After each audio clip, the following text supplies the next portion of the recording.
Hi, Lorraine. Good morning.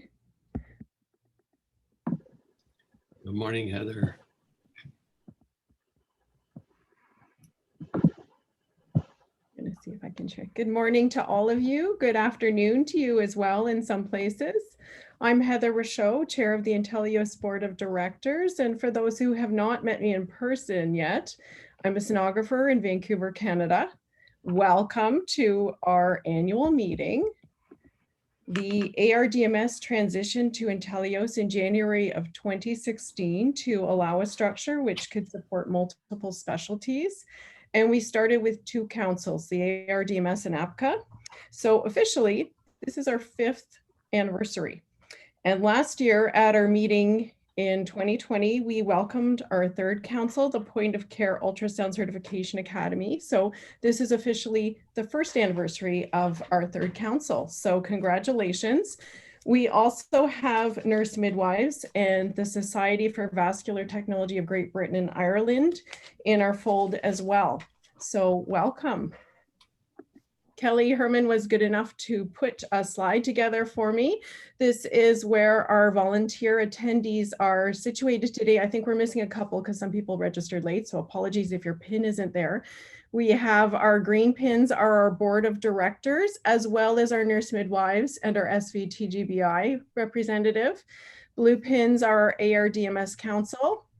The orange pins are APCA members, and you can see we have a bit more of a spread with some of them, and one in Central America and South America as well. And our pink pins are our Point of Care Ultrasound Academy. So welcome everybody. It's really hard to believe that literally 1 year ago, we were all together in Florida right before this all started. This past year has brought challenges that have touched every single person attending this meeting. Staff and volunteers. Our personal lives have been affected with our families. Many of us have lost loved ones. We have ongoing childcare issues that pop in and out all the time and are always there. And obviously this has affected our professional and our clinical lives significantly. So thank you so much to all of you. A huge thank you for making the time for this meeting and for this organization. Certainly during this past year, in the face of so many seemingly insurmountable challenges, I know many people have questioned why they're doing what they're doing on many levels. Many people I've known, and myself included, and all of the people that I know that I've had the pleasure of working with at Inteleos over the years, I know are very passionate about improving the standards of care. And that's why we're here. We are passionate about improving patient outcomes and quality of life, and not just in our own geographic areas, but on a much larger scale globally to places in low resource areas. We're all committed to our mission, and that's why we're here. So ultimately making the world a better place. So thank you.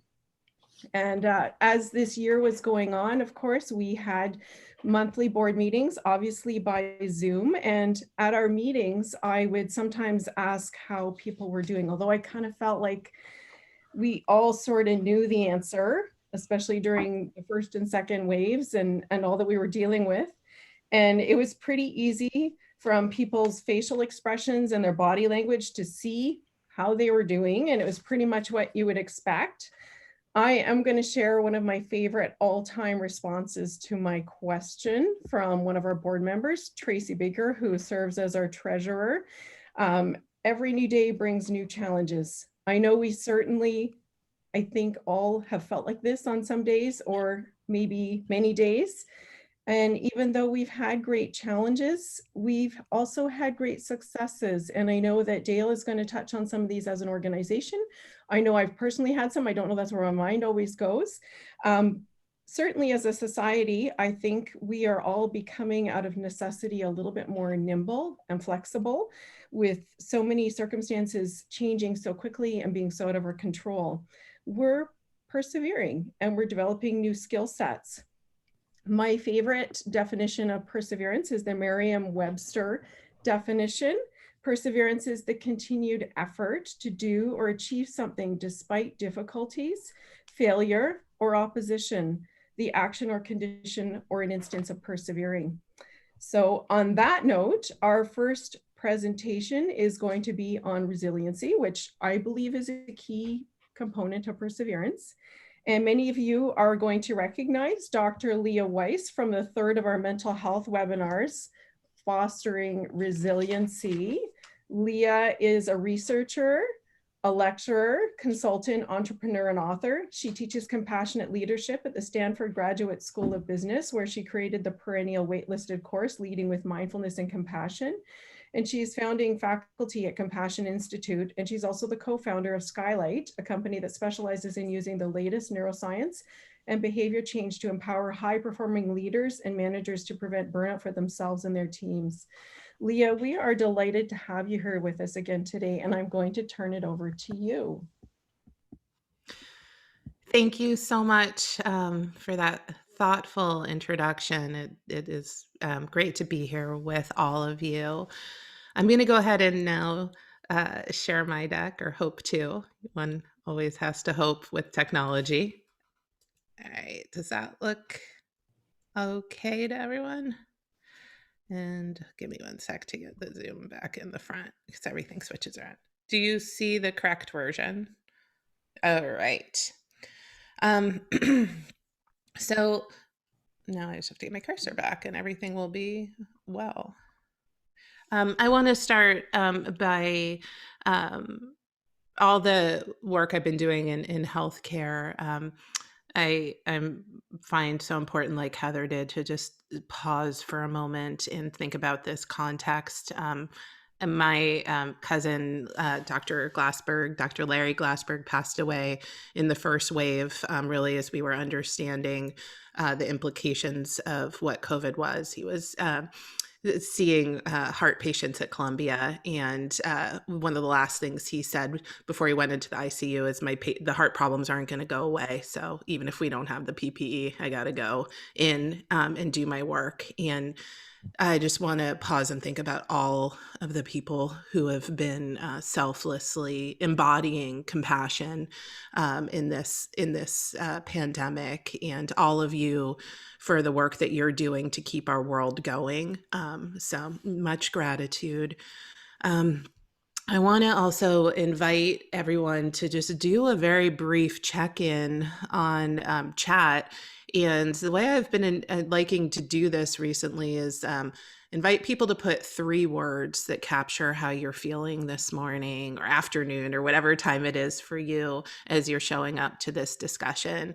And the reason for the 3 words is it allows some juxtaposition of opposites, which often is how many of us are feeling these days.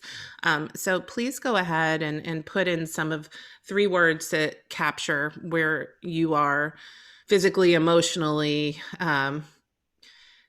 cognitively this morning, and take a look at where your colleagues are as well. And this is an opportunity to go a little bit beyond, fine, which I know you all will do.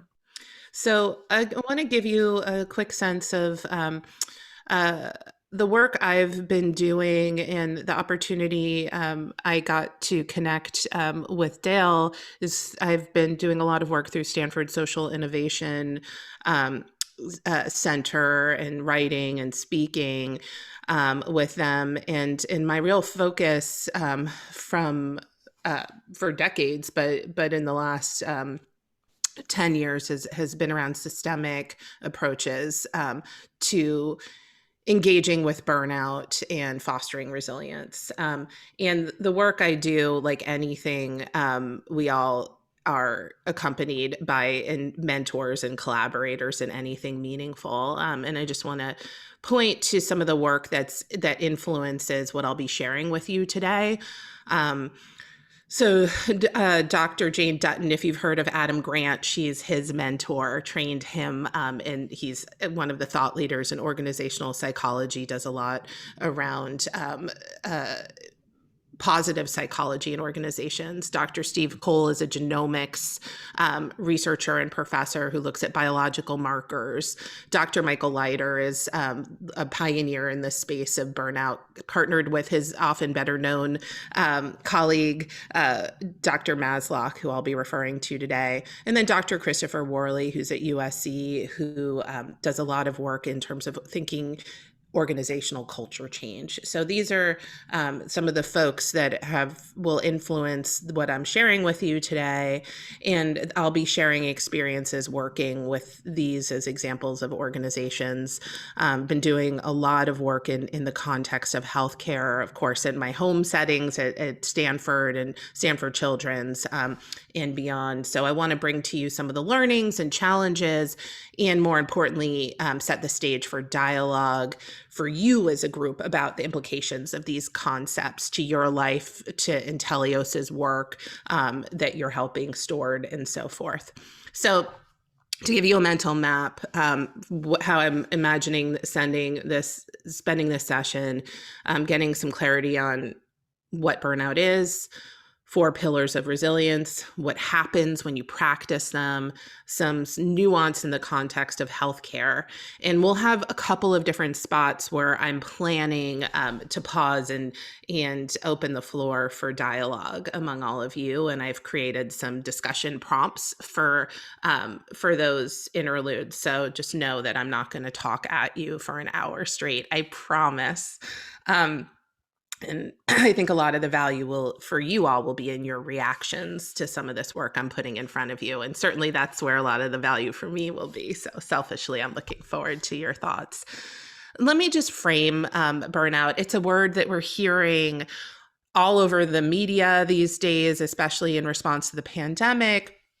As many of you well know, the topic really came to the forefront with the 2012 JAMA article that presented physician burnout rates that were at or around 50%.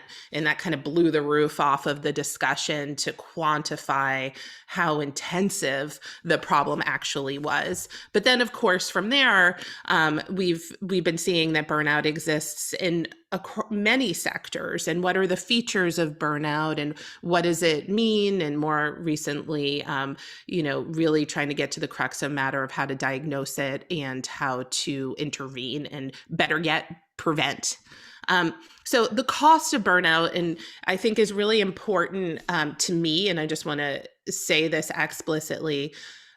What I found is if we can't quantify the problem of burnout, then healthcare organizations are much less likely to take it as a priority. It's seen as a benefit, a nice to have for clinicians. If you can really understand the bottom line implications, all of a sudden it becomes a strategic priority. So that I'm not suggesting that the human cost of burnout is less important. I just am a pragmatist at the end of the day, and I've been really working to try to support those who are champions for resilience, which means starting with the business case.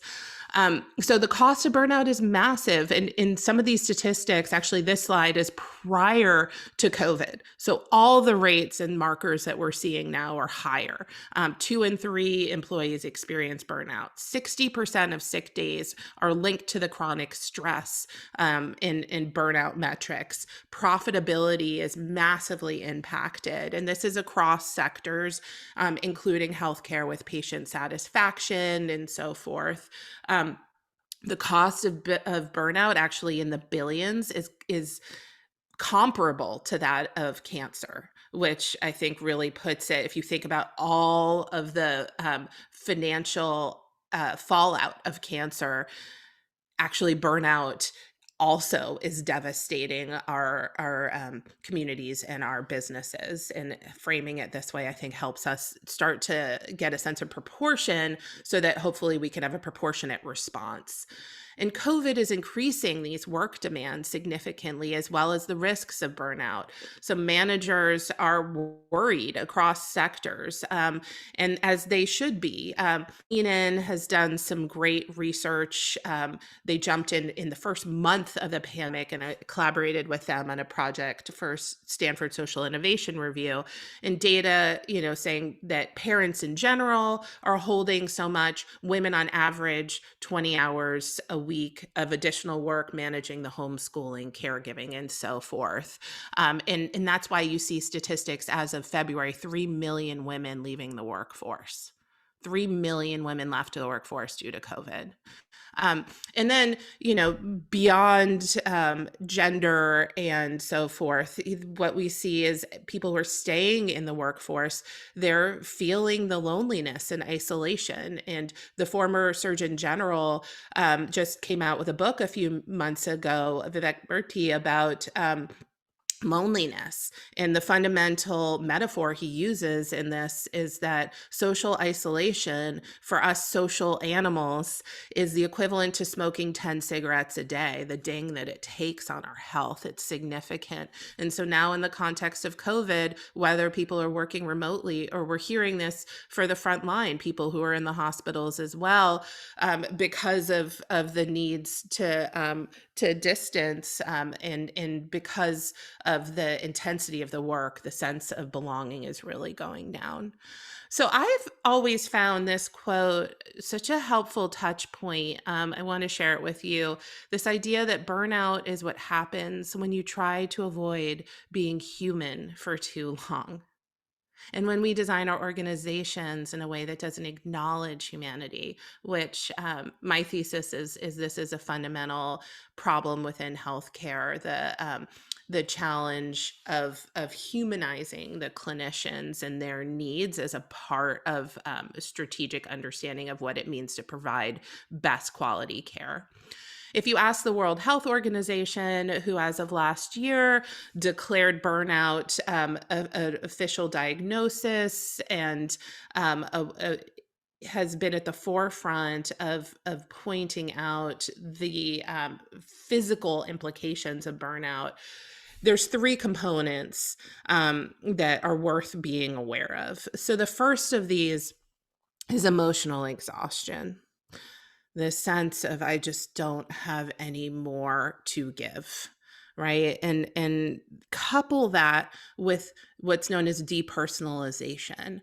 And depersonalization works in both ways. It works in the sense of I'm depersonalizing, dehumanizing the people around me. And, you know, when we think about when we're the most busy, when we're the most stressed, is when we don't see people around us in all their context and humanity. But the other really important part of this is depersonalization, dehumanization of ourselves, that we start to see ourselves as just a tool. And this fits in with the next slide I'm going to share about some of these stages and phases of burnout that are important to be aware of. And this is also where cynicism comes in, which is one of the key markers, right? Or displaced aggression, all of that can be fit in with depersonalization. At the end of a long work day, we go home and we snap at our loved ones. And the third component is reduced personal efficacy. I don't have the agency to impact my environment. I can't affect what's going on around me. And this kind of frustration, I think, is really important to highlight, because people from outside the context of healthcare might think that what the problem is the long hours of work or encountering all the pain and suffering. But if you quickly start to scratch the surface, it's not the case in healthcare. People are purpose-driven. That's why they went into healthcare. They love and feel compelled to serve others.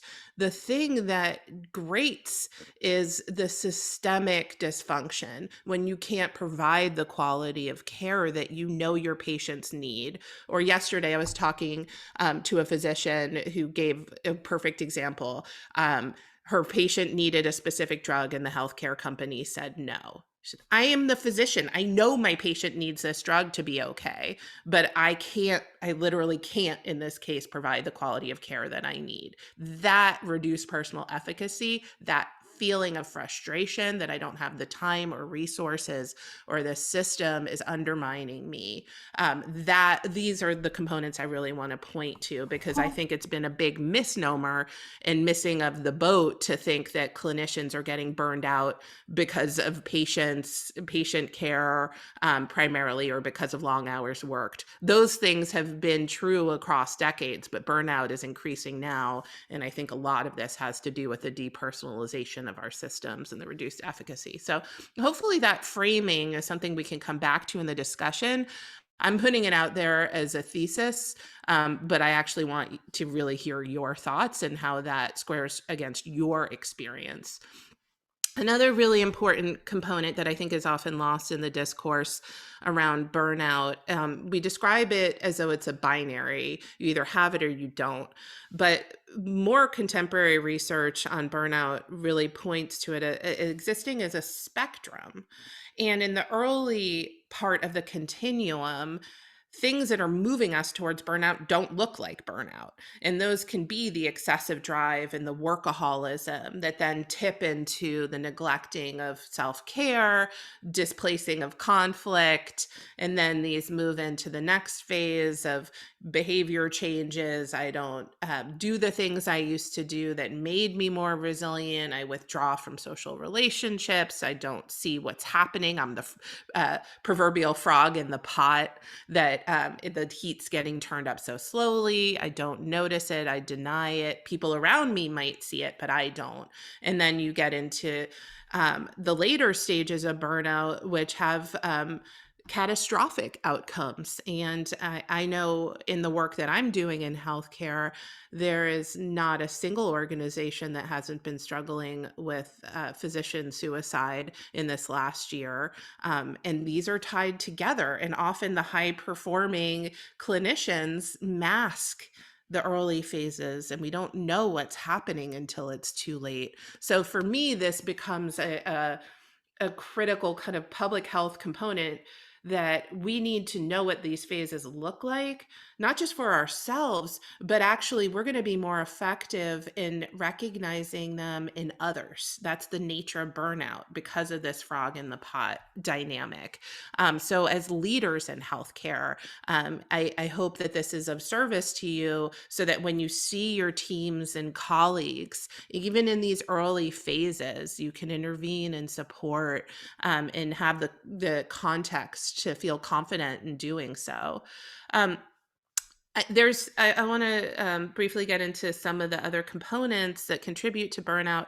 Mindset for sure impacts burnout, and mindset happens in cultural embedded ways. We develop mindsets together, and in certain industries and cultures have really prevalent ideas of like, can't burn out, I'm a hero, I'm going to power through this, or the idea that the busyness is a badge of honor rather than something to try to mitigate.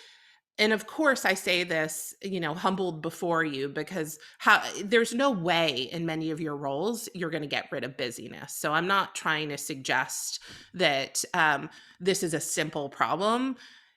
Far from it, but understanding at the margins where you can protect time, where you can protect energy, where you can increase autonomy are massive, and building cultures around valorizing busyness. And I've definitely met many clinicians who, even on the days they don't need to round, they don't need to be involved in patient care, it's such a habit they can't extricate themselves. So it's both sides of that, and I know that's a provocative thing to say. So again, I hope we'll discuss this. And seeing burnout as a weakness, this happens, and I think particularly in some specialties that you can't hack it. If you burn out, that means you weren't meant to be in this specialty. You don't have what it takes. Or normalizing it. And I'm seeing this across the board too, as the rates of burnout go up.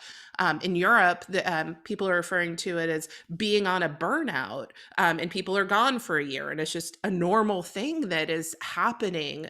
So rather than looking at the systems, getting used to this concept. So one of the things I hope we'll come back to in a few minutes when I stop with this context and we discuss is, do you recognize any of these? And you might want to put a comment in the chat bar now to remind yourself and others, which of these, if any, do you see in your workplace? Do you see in this community that you're serving from this board?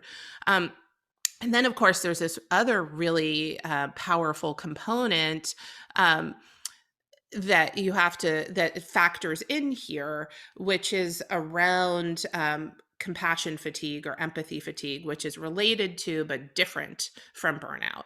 And so I think this quote from Dr. Rachel Naomi Remen is really potent and summarizes this extremely effectively. The expectation that we can be immersed in suffering and loss daily and not be touched by it is as unrealistic as expecting to be able to walk through water without getting wet.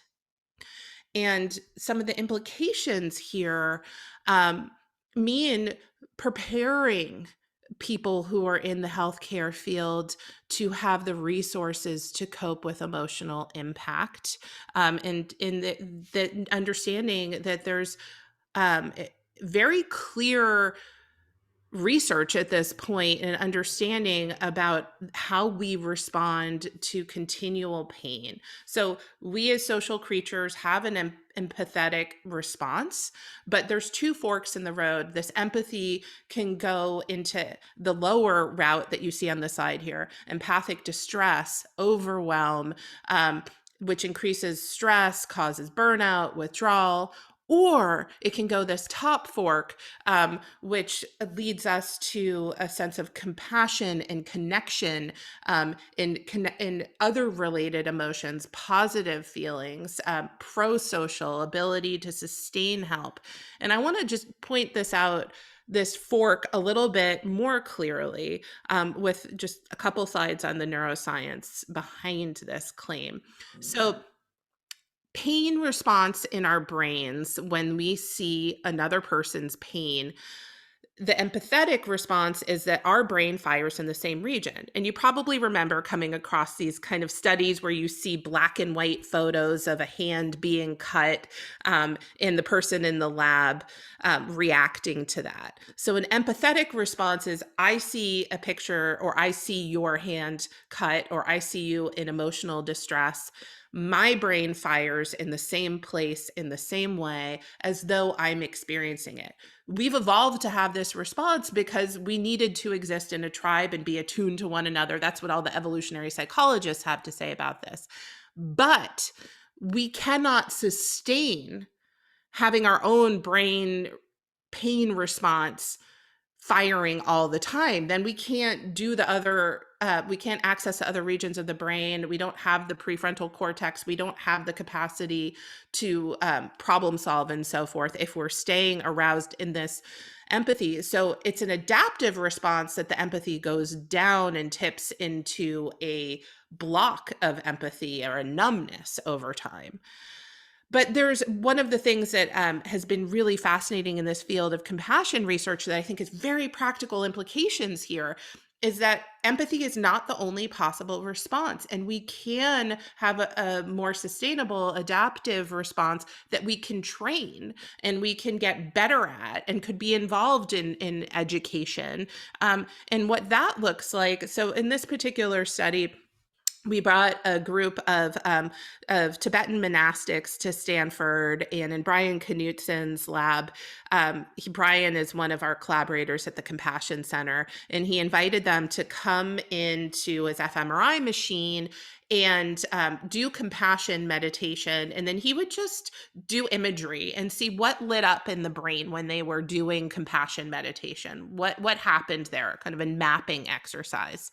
Well, it was not the pain response. It was the reward regions of the brain which lit up. And so let's think about that.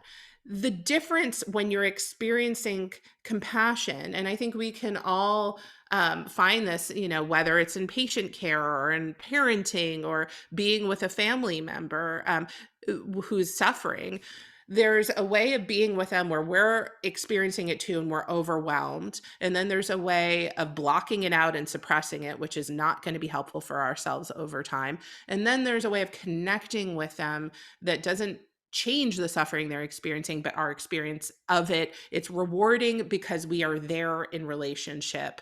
And that, I think, is the intuition that brought many people into healthcare in the first place. Your communities, as far as I can tell, people knew this. This was part of the purpose behind going into healthcare, not just that it would support others, but that it's rewarding. And this is where we could do a whole other talk that I won't bore you with now, intersecting with purpose and the power of purpose and the health benefits of purpose. And burnout is really what happens when in situations where purpose-driven people don't have the opportunity to express their purpose. So all this is to go to say this relates to education and sustainability and resilience. I want to introduce a really important term here that I'm sure many of you are familiar with. This idea of moral injury. And it's increasingly understood to be a factor in both trauma as well as burnout. And it's the damage that's done to your conscience or moral compass when you have to perpetrate, witness, or can't prevent actions that transgress or fly in the face of your own moral beliefs and values and ethics. And so some of this is kind of baked in to the art of healthcare. It's, the simple kind of, I remember as a new parent, getting the kids shots. You have to, it's just, you need them to get them. They need them to get them, and it's going to hurt them. And so that's a very simple, basic example of this. But the act of not being able to provide the quality of care is a more kind of robust example of this, or having time limitations, having resource limitations being part of processes that don't make sense that I was describing earlier. These are all under the rubric of moral injury. And as people are studying this in the context of healthcare, the more that there's undiscussed, unprocessed moral injury that individuals are holding, this drives them, towards burnout. And it is a critical component to engage. So the promise of this talk, which I'm finally going to back into some definitions here, resilience is often framed as an individual construct. And just skim through this. So from the APA, psychologists define resilience as this process of adapting well. You'll recognize a lot of this from Heather's definition in her introduction. Adapting well to adversity, trauma, tragedy. It can involve bouncing back from these difficult experiences, but it also can involve profound personal growth and post-traumatic growth. And if you were able to attend the webinar that I did with Lisa, she was talking about, she's an expert in post-traumatic growth. So this is one frame on resilience, very important, the individual frame. But I want to push this a little bit more. And I think it's important to do so because the research suggests that individual-based resilience solutions don't work. And here's a quote from Dr. Christina Maslach, who's the godmother of burnout research, along with Michael Leiter. We should be trying to identify and analyze the critical components of bad situations in which many good people function. Imagine investigating the personality of cucumbers to discover why they'd turn into sour pickles without analyzing the vinegar barrels in which they'd been submerged. So this is the point I want to make. We can't just focus on the individual resilience, but that's what has been happening so far since 2012. So much emphasis on self-care and meditation. And I'm a researcher on mindfulness and compassion. I love meditation, but I actually think that it does violence to clinicians to put all of this onus on you as the individual. It's like telling these cucumbers, well, you should be doing more yoga. Why aren't you sleeping more? Rather than saying, what have we put in this environment, in the vinegar barrels? What is the acidity of the vinegar? What are the spices we've thrown in to make it even more potent as you're pickleizing yourself? So this is the component that I'm kind of on a soapbox about, because until we deburden the individual with solving this, broken healthcare organizations can continue to function and blame, it's the canary in the coal mine, blaming the canary, right? It's a toxic environment. It is, but the canary that dies, it's their fault. So I'm an evangelist for this point, that I really want us, it's not to negate the importance of, I've already talked about mindset and empathy fatigue and all of these other things in moral injury. There's certainly impact on the individual, but let's get beyond saying that the individual is causing or can solve it. So one of the kind of key ingredients of change, I think that's worth introducing, and I'm really looking forward to discussing with you. I promise we will get to discussion soon. Just bear with me a little bit more for this framing, is thinking about the team. So I've already talked about burnout being hard to self-assess. We need to have an eye on each other, a hand on each other's backs. If you look at workplace churn and retention and engagement, people leave because of bad management, because of bad dynamics in their team. Teams are a really important place of focus because, of course, the broad systems and cultures would be critical to change. But culture change initiatives in an organization, the shortest they can be is 18 months. And most people who are experts in this space say 3 years at minimum. And that's with continued, consistent effort. So a team, you can make changes in the short run that will change people's experience and can also support the cultural level and systemic change that need to happen. We spend most of our time engaging with our teams. So, just thinking about what are the things that we carry home when there's tension in the teams, how much that impacts us when teams are going well, how much that influences us. So let's think together about team and system as part of our strategy. And I want to just introduce briefly at this point some of the pillars of building resilience as a team as we're thinking about this. And these 4 pillars work at the individual and the team and the organizational level. The first pillar is self-awareness, and this the pillars in general, we use the metaphor of a skylight from kind of the architectural history of things. If you want to build a skylight to bring light into your room, it's one of the most complicated things to do because it's heavy to put a big skylight at the top. It's why our skylights didn't happen until fairly late in architectural history. Not that people didn't want to do it, but they didn't know how to structure it so that they wouldn't fall down. So this idea of you need to put these pillars in place so you can have the skylight of resilience coming through. And the pillars are self-awareness, autonomy, structured rest and rejuvenation, and the pillar of community and collaboration. And these all lay on individual well-being, but we need to address these 4 pillars. So let me just say briefly what I mean by each of these, and then I'm going to pause and open the floor for some discussion. So what self-awareness means in the team context, think of emotional intelligence. Think of knowing your own strengths and weaknesses. Think of knowing your own triggers, but then think beyond yourself. If we want to work well with others, we've got to know their strengths, weaknesses, triggers. We need to understand their values, their personal sense of purpose, and what undercuts it, as in moral injury. And we need to be able to relate to one another with all of this knowledge in place.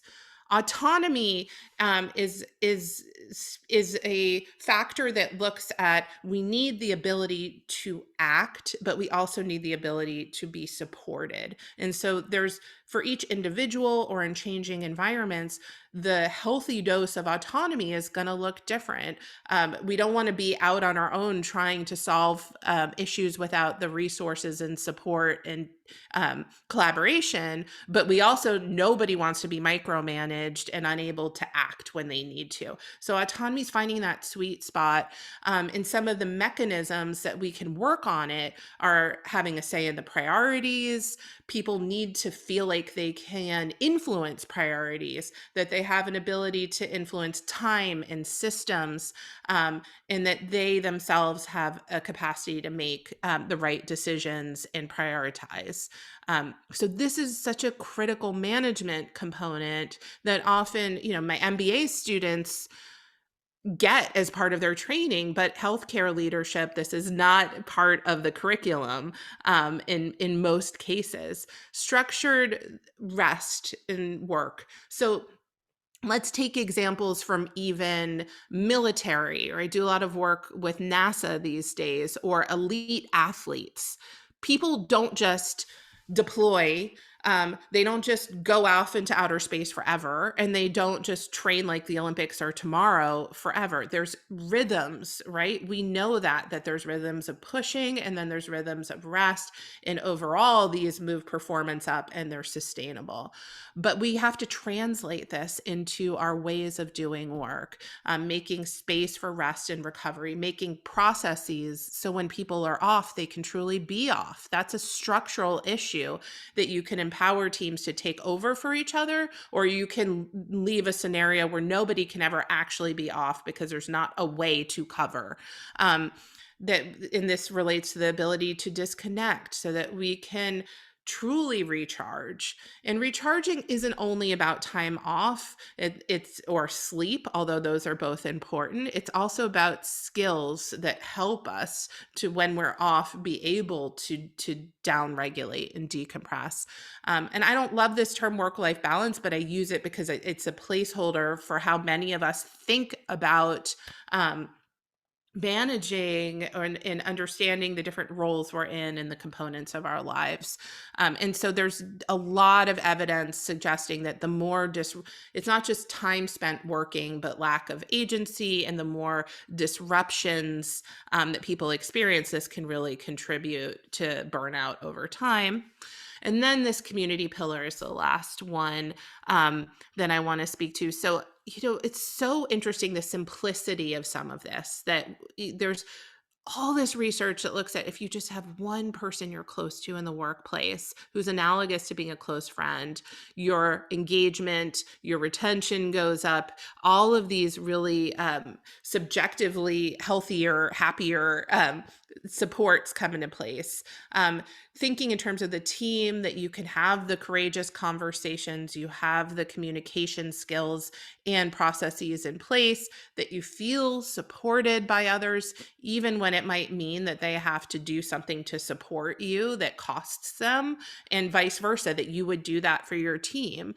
And really importantly, professional fulfillment is a huge lever with respect to resilience and burnout. We all want to feel seen and valued for our work, but that means at a team level that we need to understand one another's contributions and express them, and understand the power of doing that with one another. So let me, I want to move now into some time for a discussion. So from the survey, which thank you all for your generosity in taking it, I want to show you,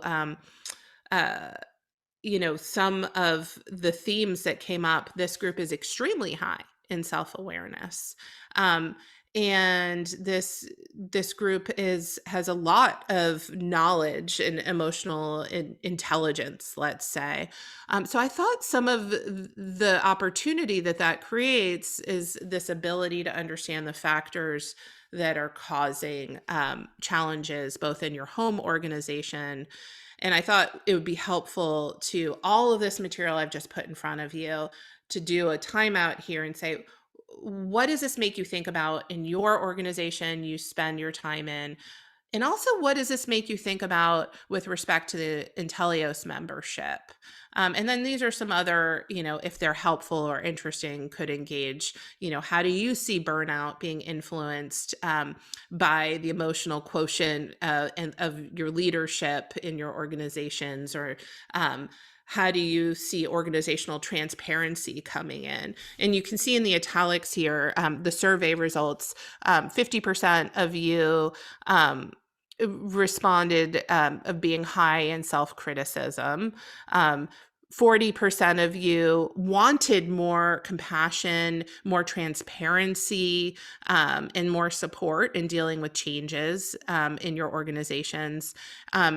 And 10% of you strongly disagreed that you have clear, open lines of communication for support in your workplace. And then also, interestingly, 80% of you reported using mindfulness strategies. So I'm very curious, for those of you who do that, how did my provocation that individual resilience alone is not enough land with you, since you're already doing this work? So I'm torn between leaving these prompts up and being able to see more of you. So I don't know, maybe I'll factor back and forth. I'd love to open the floor, and maybe some of the Inteleos team can help me see hands if I miss them. Yeah, let me stop talking. How is this landing? Ernesto, I see your virtual hand went up. Thanks for jumping in. So I will ask a question and I will tell you why thereafter, so you can see the context. So isn't it time that we get rid of the word burnout? I was glad that you mentioned moral injury. I'm a pulmonary critical care physician, but I have done neurocritical care mainly for the last 10 years. And since the airway and breathing is my area of expertise, you can imagine that last year I've been quite involved with lots of work and lots of quote unquote burnout from other teams and probably myself as well. But I dislike the word burnout because that implies many things that are incorrect. And it's like your slides were right on the money. How you expect me not to get wet when I'm walking on water or whatnot, or the pickle analogy. So I think that the term was coined by an American psychologist by the name of Freudenberger 50 years ago. And I think it's time to get rid of the word burnout because that implies things that are incorrect, and it's time to move to other things. Thank you for raising that. And I think this is a really critical point of what discourse, what language is going to serve the shared goal of fixing systems and supporting people who work in them. And I'm fundamentally a pragmatist, that, some of these terms I look at and use because it helps people who are trying to get a sense of what is the literature.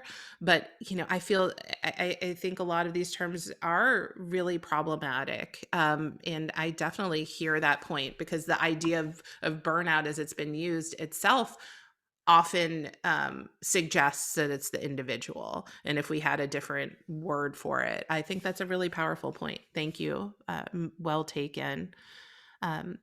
Madeline, I see your virtual hand up as well. My hand. Oh, I just wanted to say I really enjoyed what you talked about this morning. It felt very validating to hear, especially the pickle analogy. I just sat here and I was like, wow, I've really never thought about it that way. And especially through COVID, being charged with all these things like, oh, you need to do all this self-care. It's been a huge struggle. And so to feel this sense of, that more of a team can help more if we do this together, and it's not just put on that person. I struggle with mindfulness and meditation and things like that. So those things don't really help me. And for someone to just say, hey, go do this at home and you should feel better, and then you won't be so burned out, it just felt very validating. So thank you. I'm so glad to hear that. Thanks a lot. And that's exactly my hope, that if we can change some of this framing, that we can change how we're approaching the solutions, and we might get to more effective ones. I mean, one of the studies I didn't show that's just come out of Harvard Medical School last year and was published in JAMA. The data on individual resilience solutions in workplaces is horrible. And it doesn't help either the individuals to have better well-being outcomes, and it doesn't help the organization to have better performance metrics. So it's like failing on every account, yet this is a multi-billion-dollar industry, and you see more and more and more of these interventions in the market that aren't going to work. So I'm glad that this approach resonates, because I think our interest is to improve the lives of people, and doing more of what's not working is pretty insane.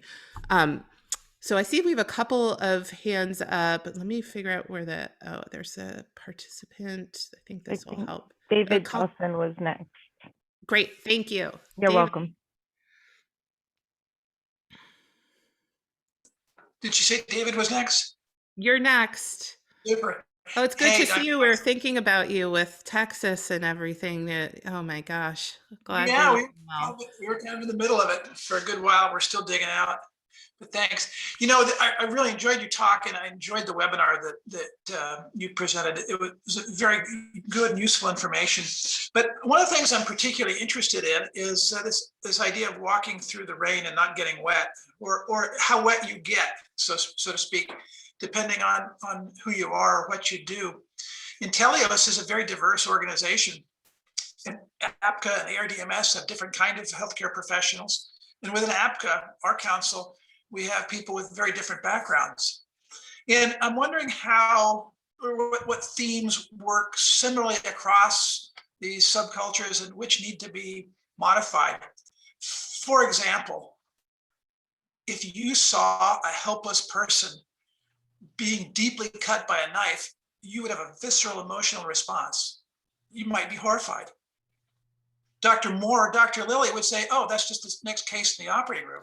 True, right. It's contextual. Totally. And so you have people with different professions, different parts of the healthcare field, people who are non-healthcare, kind of all working together. What do we need to be aware of as we consider differences of age, culture, profession? Yeah, such a great point. I appreciate that. I didn't realize growing up that not everybody was watching surgery videos like I was with my dad when he'd be prepping for the next day. And it used to be the old, VHSs, and he'd watch the procedure and kind of do his thing. That wasn't, So that's a great, I love that you picked up on that very, very potent metaphor.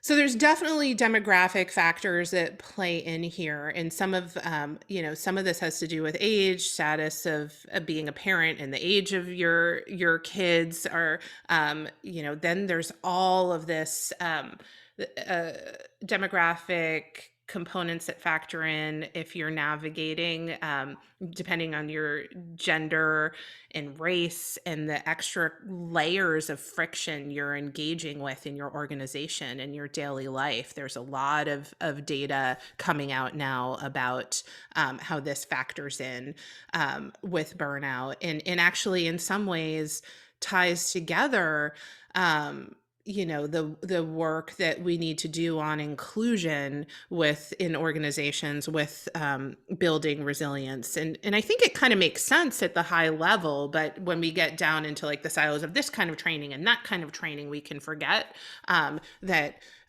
there's a great Maya Angelou quote I've been sharing recently where she talks about, as humans, we all long to feel at home wherever we are. And that, back to this kind of humanizing when we don't feel at home because of our role or how we're perceived by others and treated by others. But I think, a couple of the key takeaways, I do think we can educate, giving people access to some of the well understood emotional intelligence coping strategies really is helpful for everybody, and especially steering people away from suppression strategies, which just kind of chin up, move through it, doesn't work. And we've got a lot of great research. Stanford is really pioneering in the sense that emotional regulation factors into over time, if we don't have strategies that are sustainable, what that does to the individual. And then looking at the systemic levels and making changes that better communication. There's so many broken components that just even basic things about the teams that don't work well together, whether it's across functions within a team, or have kind of low social intelligence. They have more never events. They have more safety issues, let alone more challenging experience for themselves. So I think part of this is really looking at what are some of the components you would get in leadership training if you were getting an MBA, or a good MBA, a world-class kind of MBA, and building that into the leadership, seeing leadership as a skill that needs to be developed within healthcare and clinical, as well as administrative roles. And so, I mean, I'm truly humbled about the complexity of a lot of these issues. I mean, what do you do in a world where, there's so much struggle around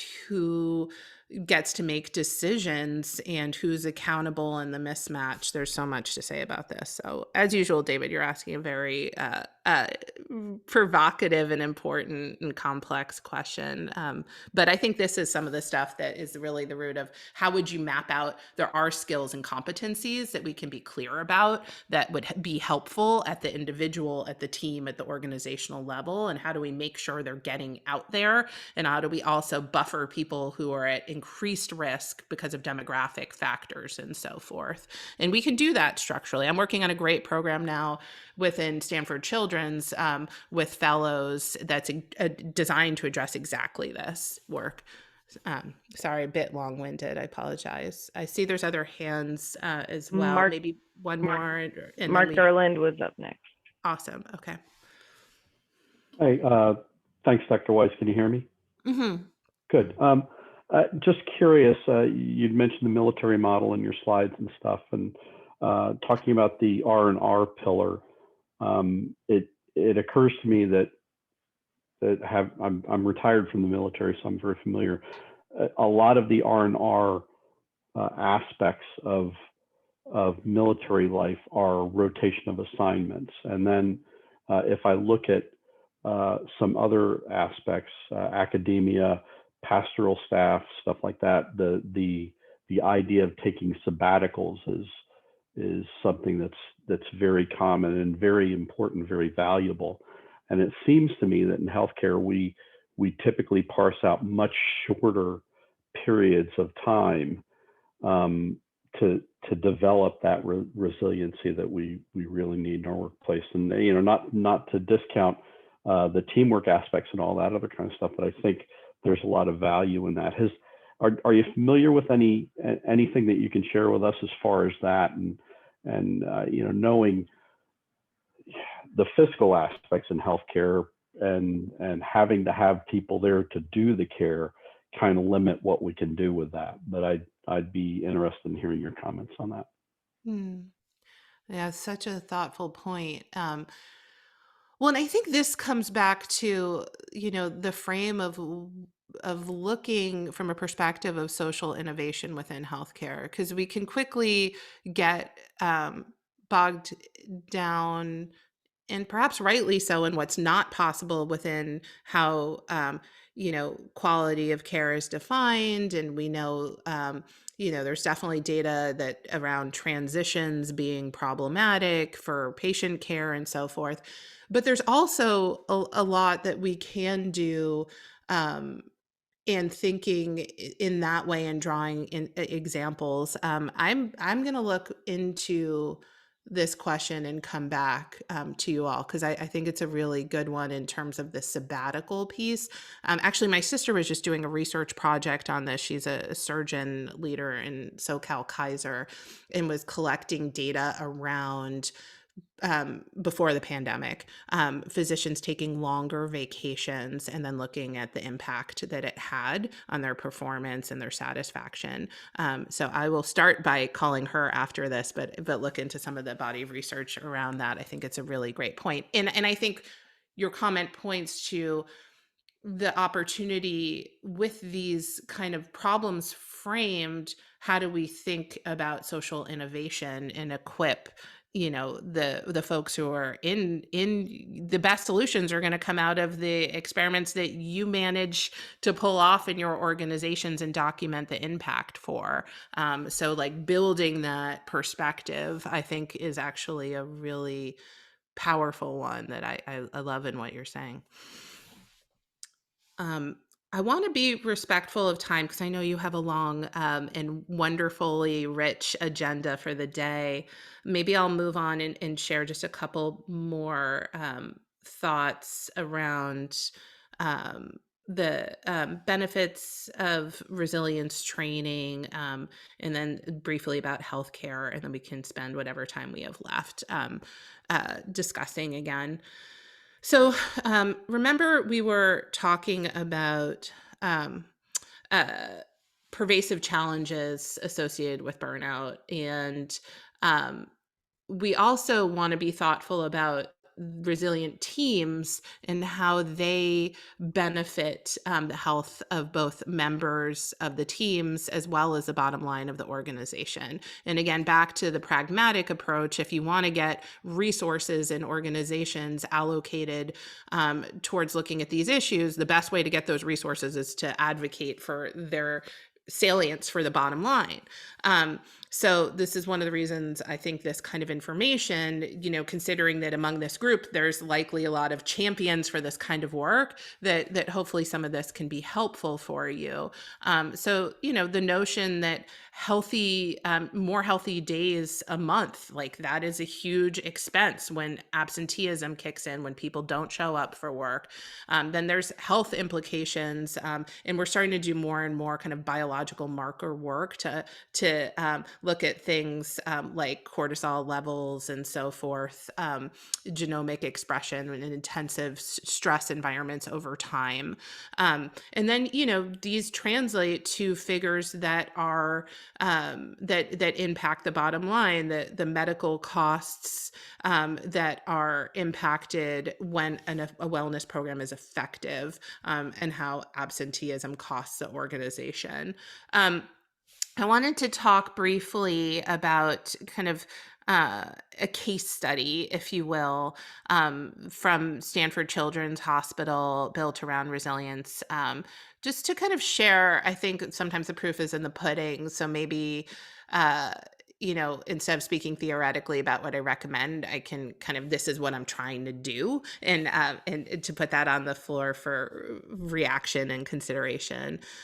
So we, over the course of the last few years, have been approaching this question of resiliency in a few ways. We started with a leadership academy. And so I ran this academy for both clinical and administrative leaders in the organization. And it really focused on raising awareness, education, and then has transformed into integrating with internal data collection around burnout hotspots. And, ICUs are notoriously challenging arenas. And so one of the places we're doing work now is in that department, and looking at how introducing leadership training and resilience work at the team as well as individual level will impact that environment. And then looking beyond educational events, embedding diagnostics. So like many healthcare organizations, Stanford takes a number of metrics. Of course, there's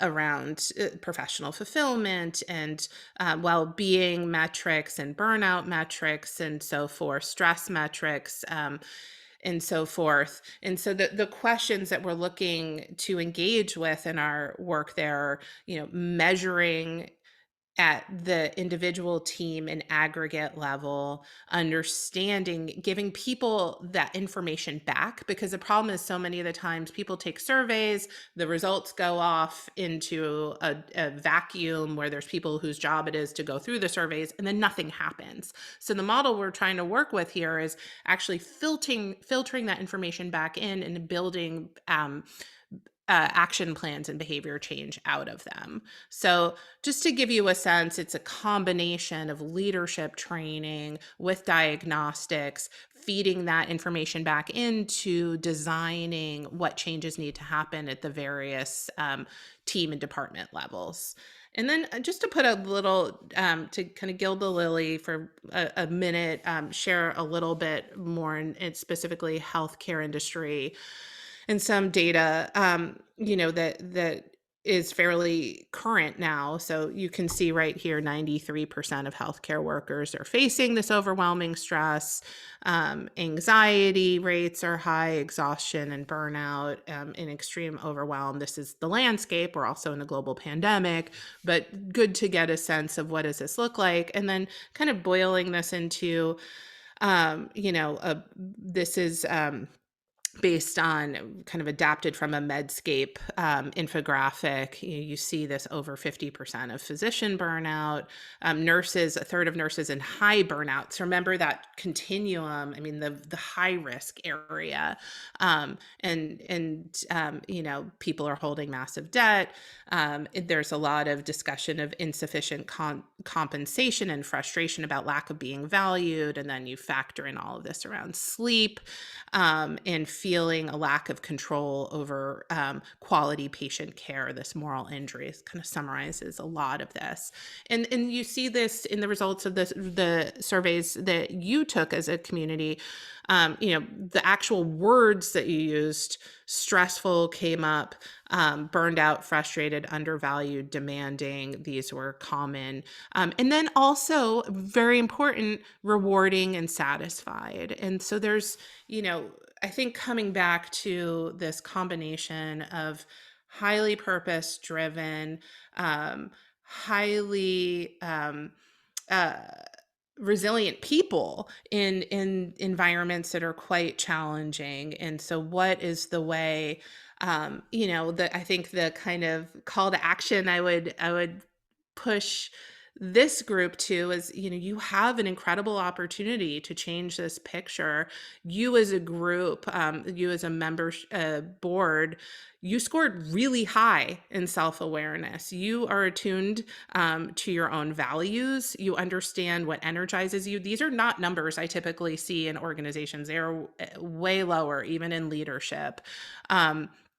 So, I think that even in this group, many of you were excited to build resilience and understand the impact that it has. This creates a real opportunity for you to bring this to your home organizations and to your membership. And I think is really exciting that because you see this need to do something and you have the capacity to do it. So the kind of closing questions that I wanted to put out there for whatever minutes we have left, or back to you, what are some of the ways you can see improving your organization, your teams? And then, what thoughts do you have about how Inteleos can impact healthcare more broadly and systemically? So I'll end the slide share here and let the Inteleos team guide us on time and when we should stop. But if there's time for any comments, I'd love to hear your thoughts on these matters. I think Colleen was next with a question for you.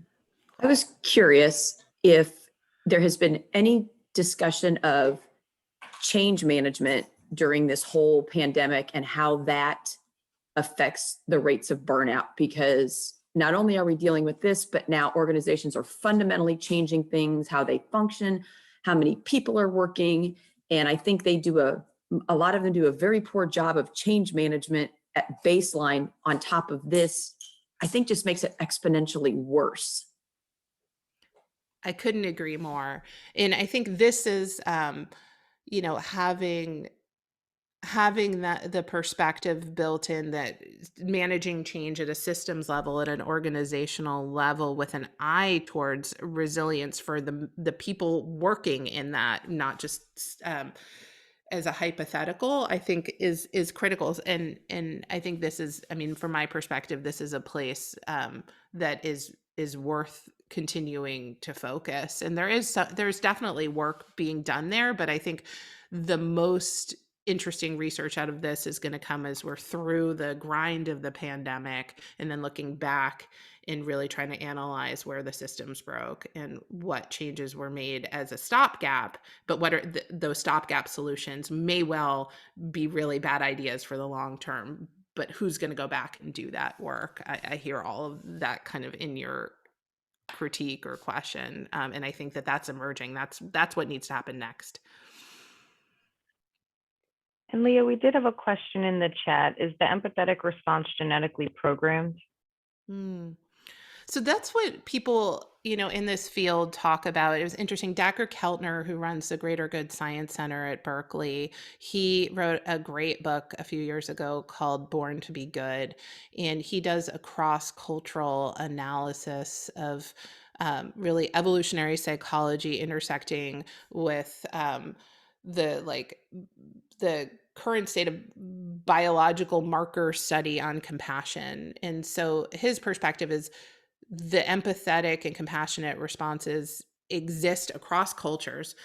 And there's a lot of differences, right, in how different cultures express, but there's some things that are very similar. So he gets into some components of touch and gaze and physical responses that are cross-cultural. And that's the thesis there. And other people like Steve Porges, who does work in this, in stress as it pertains to compassion, also has a similar thesis that this is like evolved in us. So the kind of tend and befriend within your tribe, take care of your young would be the adaptive reason to have this empathetic response. And I think one of the really powerful statements here researchers make that we didn't design, as in the context that many healthcare workers are in now, for people to be in this high pain response over time for years and years and years, that we're not wired for that. So that is part of a challenge. That's what some people have to say about that. All right. And I think Steve McLeod has his hand up. Hey, Steve.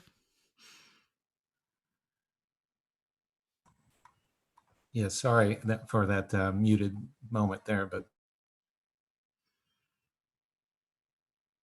compassion and empathy and how it relates to today, particularly in the world of COVID,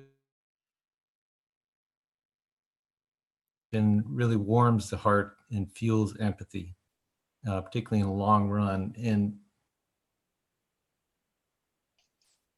The audio's cutting out a little bit. I'm hearing bits of what you're saying.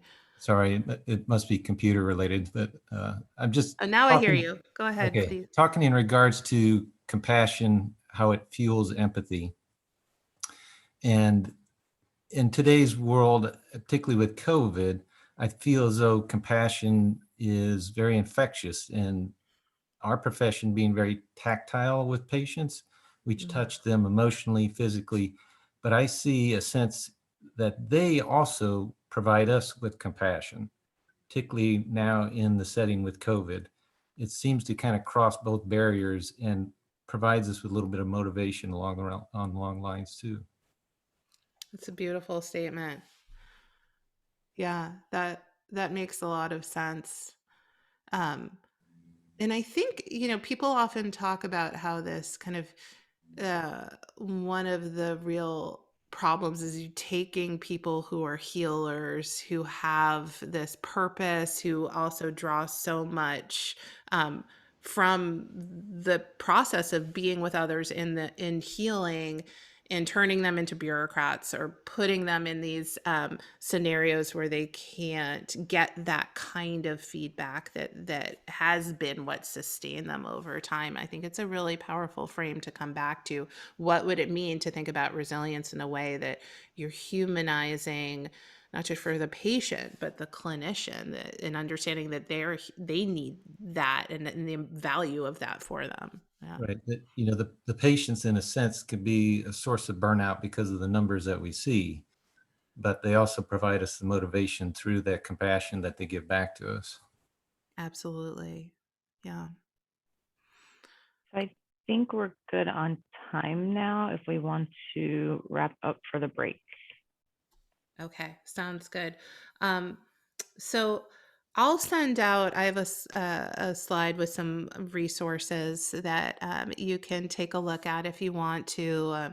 A recent article I wrote about systemic burnout and thinking about burnout from an organizational perspective and so forth. But I just want to, in concluding, thank all of you for so many thoughtful, provocative comments that I know I will be continuing to work with and will push my thinking forward. And I really enjoyed this conversation. And I hope that some resources for you will be supportive as you think about your work, both with Inteleos and your organization. But thank you. Thanks for the opportunity to connect with all of you, and stay healthy, and really appreciate it. Thank you. So much, Great Leah, lecture. for the It was great. Appreciate it. presentation. Thank We you. really appreciate it. I feel like we could go to a second part of this.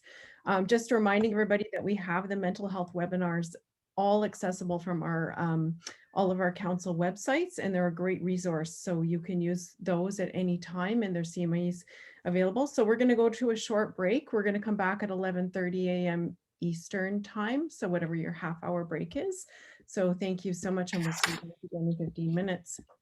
And just a reminder, when you come back, you're going to go back to the virtual hub and click on Dale's session, join session, because this meeting itself will be closed out. Sounds good. Thanks, Kelly. Thanks, Kelly.